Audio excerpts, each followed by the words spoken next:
एक बार की बात है, भगवान बुद्ध अपने शिष्यों के साथ एक गांव में गए। वहां के लोग बुद्ध का स्वागत करने के लिए इकट्ठे हुए, लेकिन उसी भीड़ में एक व्यक्ति था जो बुद्ध से बहुत नाराज था। वह गुस्से में चिल्लाने लगा, तुम एक ढोंगी हो, तुम्हारी बातें बेकार है, पता नहीं लोग तुम्हें क्यों मानते हैं, तुम सिर्फ भोले लोगों को बहकाते हो। उस व्यक्ति के शब्द सुनकर वहाँ मौजूद लोग स्तब्ध रह गए। सभी सोचने लगे कि बुद्ध अब क्या जवाब देंगे। शिष्य भी परेशान हो गए और वे चाहते थे कि बुद्ध उस व्यक्ति को तुरंत जवाब दे, लेकिन बुद्ध पूरी तरह शांत थे। उन्होंने मुस्कुराते हुए उस व्यक्ति से पूछा, अगर कोई तुम्हें एक उपहार दे और तुम उसे स्वीकार न करो तो वह उपहार किसका रहेगा? वह व्यक्ति थोड़ा चौंक गया और बोला, अगर मैं उसे स्वीकार न करूं तो वह देने वाले का ही रहेगा। बुद्ध मुस्कुराए और बोले, ठीक वैसे ही अगर मैं तुम्हारे गुस्से और अपशब्दों को स्वीकार न करूं तो वे तुम्हारे ही रहेंगे। यह सुनकर वहाँ मौजूद लोग बुद्ध की बुद्धिमत्ता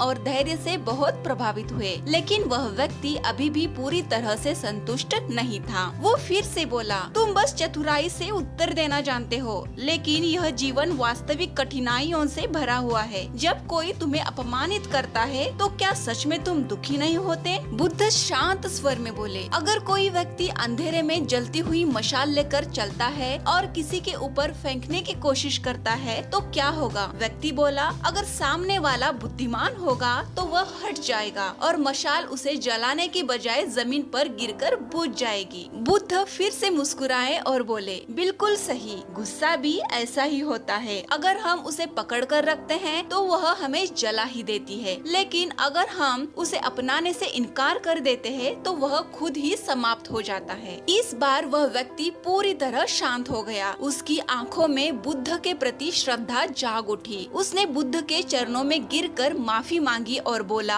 आज आपने मुझे सिखा दिया कि जीवन में शांति और धैर्य ही सबसे बड़ा बल है। अब मैं भी आपके बताए मार्ग पर चलूंगा। बुद्ध ने उसे उठाया और प्रेम से बोले, सच्ची खुशी और शांति बाहरी चीजों में नहीं बल्कि हमारे मन की स्थिति में है। जब तुम अपने गुस्से को छोड़ दोगे तभी सच्ची शांति को पा सकोगे। जब कोई हमें गुस्सा या अपमान दे तो हमें उसे स्वीकार करने की जरूरत नहीं होती। धैर्य और शांति से हर परिस्थिति को संभाला जा सकता है। गुस्से का जवाब गुस्से से नहीं बल्कि बुद्धिमत्ता से देना चाहिए। सच्ची खुशी बाहरी चीजों से नहीं बल्कि हमारे मन की स्थिति से आती है। ध्यान रखें, क्रोध को पालोगे तो खुद जल जाओगे, शांति रखोगे तो जीवन आनंदमय होगा।